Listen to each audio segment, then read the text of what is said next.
It's May 17th, 2007.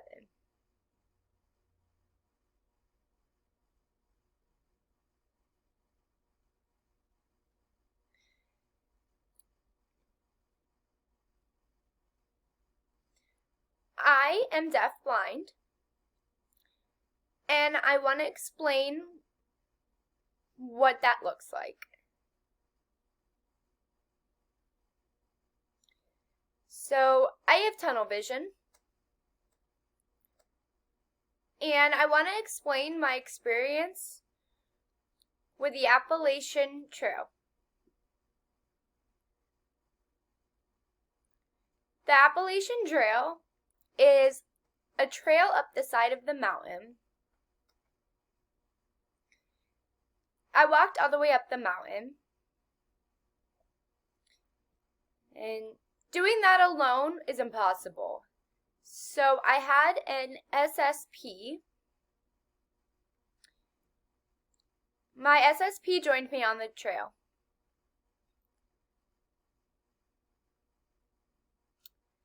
And it was about 5 years since I made the trail in 2010. And it was my goal to make it by the end of the year.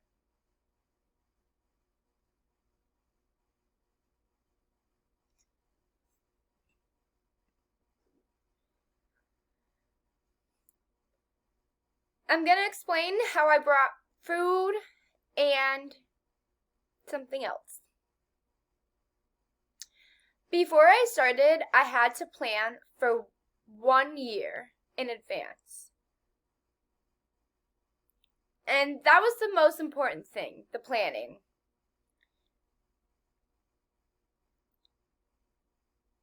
Figuring out different things to eat so I wasn't eating the same thing.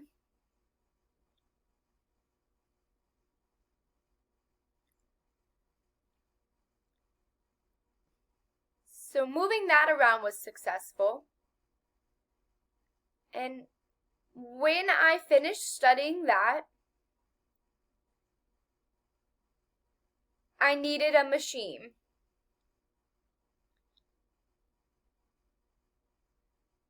When you pulled it out,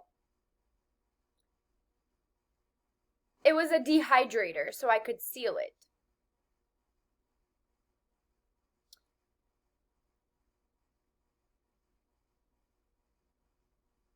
I had to make months worth of food.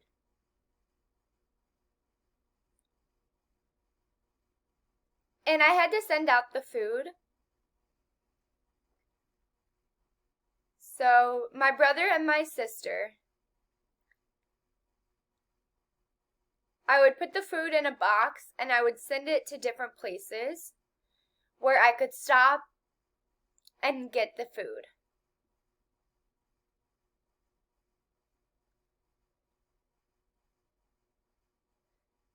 So I would send them a text to my brother and my sister, and they would receive the location of where to put the box.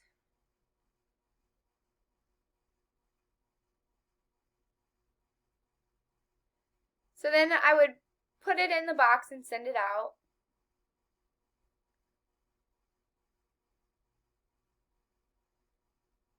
And I would just keep refilling the food.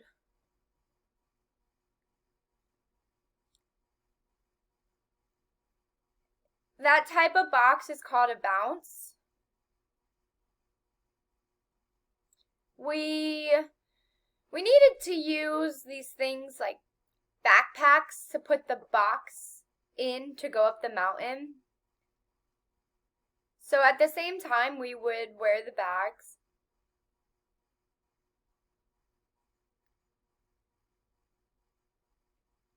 So the boxes were shiny and we'd carry them in our bags.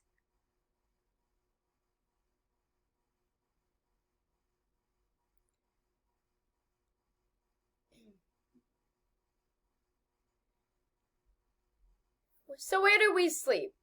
Well, we had books with that information.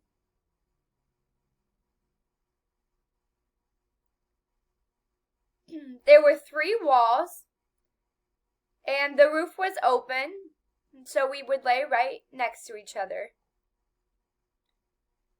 It was kind of fancy.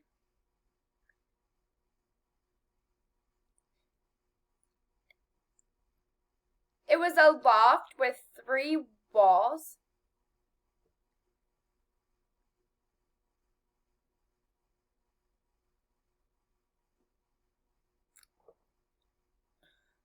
We had to make sure we got enough sleep in between traveling.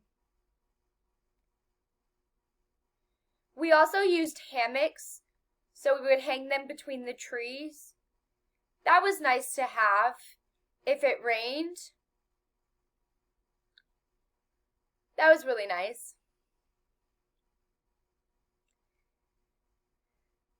That's how I followed up the trail. You know,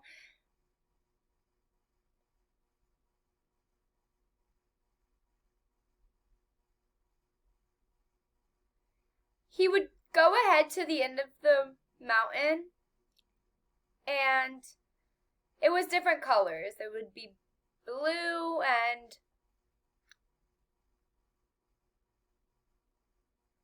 sometimes if I needed water or go to the bathroom, it was different. We'd read this book and it would say to go right or to another direction. That would lead you to another place.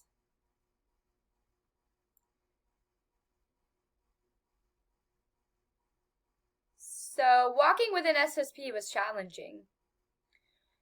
It was funny because before we started, we practiced how we would communicate and how we would walk, and we practiced a lot and we were ready. Then when we entered the trail, it was so frustrating because it was so much different from when we practiced at home every day. Every day something was changing, and it depended on the weather, the terrain, if it was soft or it was hard. So many different things were changing. It took 3 weeks. I didn't expect my SSP and I to argue as much, but we would sit down and have discussions, and I would decide that I need to limit the social interactions. So moving forward, we would walk one in front of the other. I'd walk behind him and he would go first and wait for me. And I would start walking slow.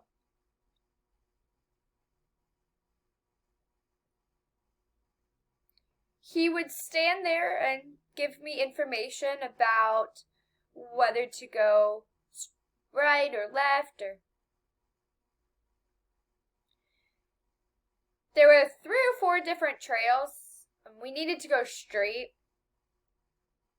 So I would just walk there and meet him.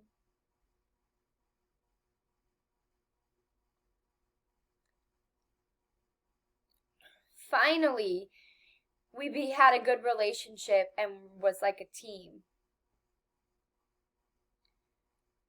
It's funny because the SSP was easy. We didn't have many mistakes. But as we started working and thinking more, and as it got dark, and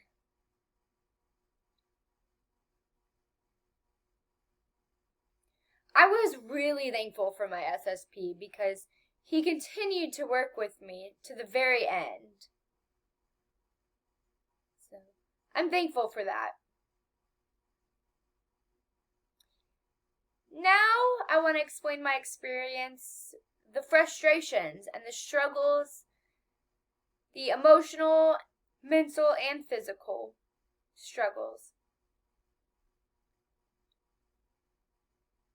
It was hard.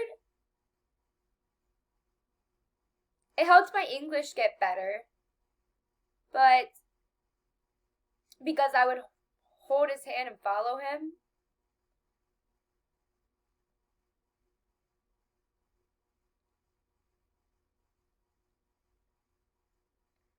I think we took about 6 or 7 different breaks.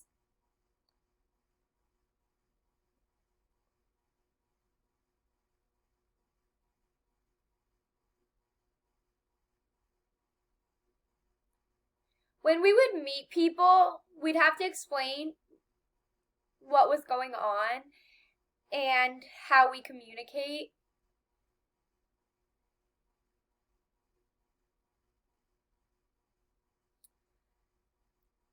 Some of my family could interact, but it was difficult. That drive was one place we went to. Then I fell. And the man just kept walking. When I fell, I yelled out and he ran back to me.